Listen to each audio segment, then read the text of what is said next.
जय श्री राम। आप सभी का जीवन मंगलमय हो। आप सभी श्रेष्ठ जनों, महान जनों, दिव्य जनों का हार्दिक वंदन, अभिनंदन एवं स्वागत है। भारत की धर्म चर्चा में इस वीडियो को पूरा देखें।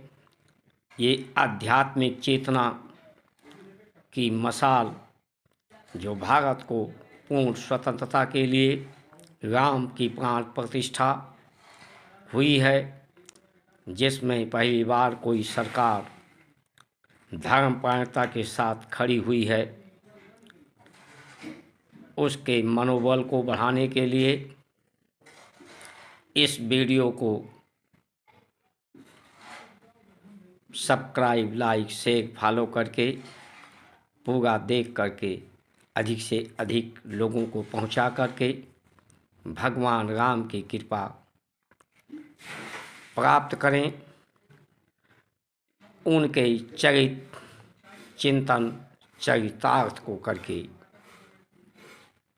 भारत की परंपराएं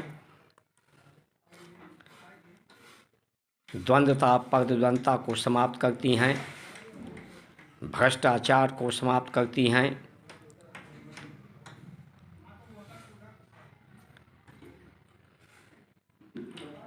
ये भ्रष्टाचार जो दीमक की तरह से, ये भीड़ जो अस्पतालों में, न्यायालयों में, सड़कों पर हैं, ये बहुत बड़ी समस्या भारत के लिए बनती जा रही हैं।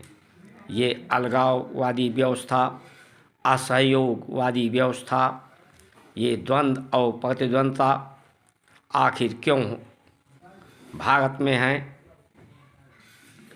क्योंकि हम लोग अभी तक जय श्री राम, भारत माता की जय, धरती माता की जय, धर्म की जय का सिर्फ नारा ही लगाते रहे हैं।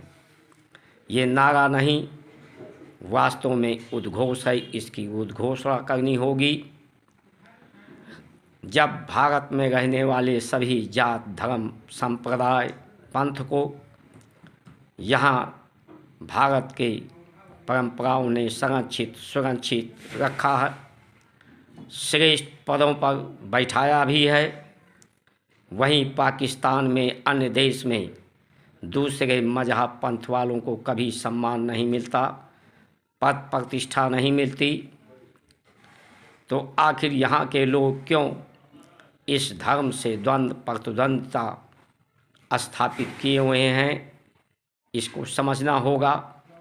इसका कारण सिर्फ एक ही हो सकता है कि भारत की संस्कार, संस्कृति का पतन करना चाहते हैं। ये भोगवादी व्यवस्था के लोग, सुख सुविधा को प्राप्त करने वाले लोग।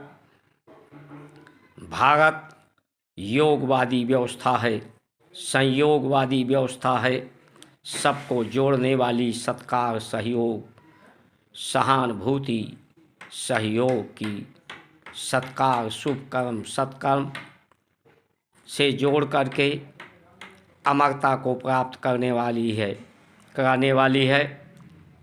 जन्म मरण तो धरती का नियम है,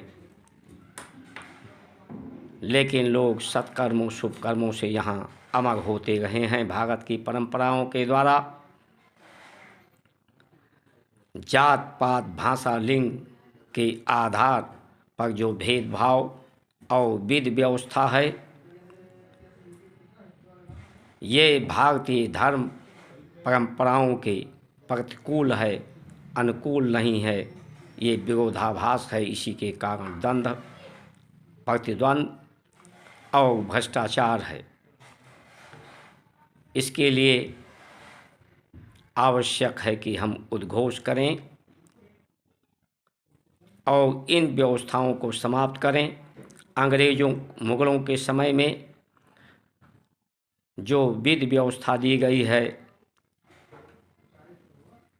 भारत की संस्कार, संस्कृति के पतन करने के लिए उनका नामो निशान समाप्त करें। गौ आधारित खेती हो, यज्ञ परंपराओं का संवर्धन हो, विद्या और शिक्षा साथ साथ में सबको निःशुल्क हो, चरित्र, उत्तम चरित्र राम के चिंतन चरितार्थ के लिए शिक्षा और विद्या हो, संसार का पद सेवा के लिए हो, परमार्थ के लिए हो, अमरता सत्कर्मों के लिए हो, ना कि जात पात भाषा लिंग के आधार पर सुख सुविधा प्रतिष्ठा प्राप्त करने के लिए संसार का पद हो। जब तक ये होता रहेगा भ्रष्टाचार समाप्त नहीं होगा, भीड़ समाप्त नहीं होगी, समस्याएं समाप्त नहीं होगी। सिर्फ अपने इस मनुष्य जीवन को जो धन्य भागी से मिला है, ये धन्य भागी नहीं होगा। भारत में ये जो असहयोगवादी व्यवस्था, प्रतिद्वंद्विता वाली व्यवस्था, धर्म के खिलाफ, इसे समाप्त करना होगा। धर्म का सम्मान न करना, धर्म मार्ग पर को अपनाकर उस मार्ग को प्रशस्त न करना ही अधर्म है और ये सबसे बड़ा दंड है। इसलिए आइए हम सब मिल कर के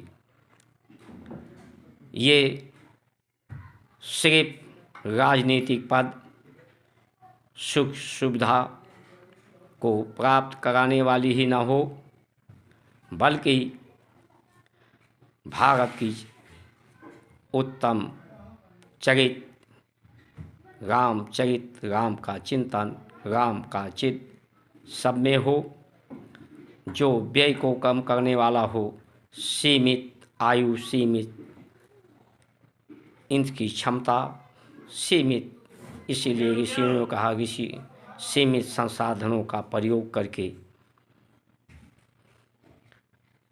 सबको सुअवसर प्रदान हो, जीवन की जो अति आवश्यक आवश्यकताएं हैं सबकी पूर्ति हो, उत्तम खेती बने, भारत श्रेष्ठ बने, नेक बने, आयुर्वेद को बढ़ावा मिले, प्रोत्साहित हो आयुर्वेद, भारत समृद्धशाली बने। जय श्री राम।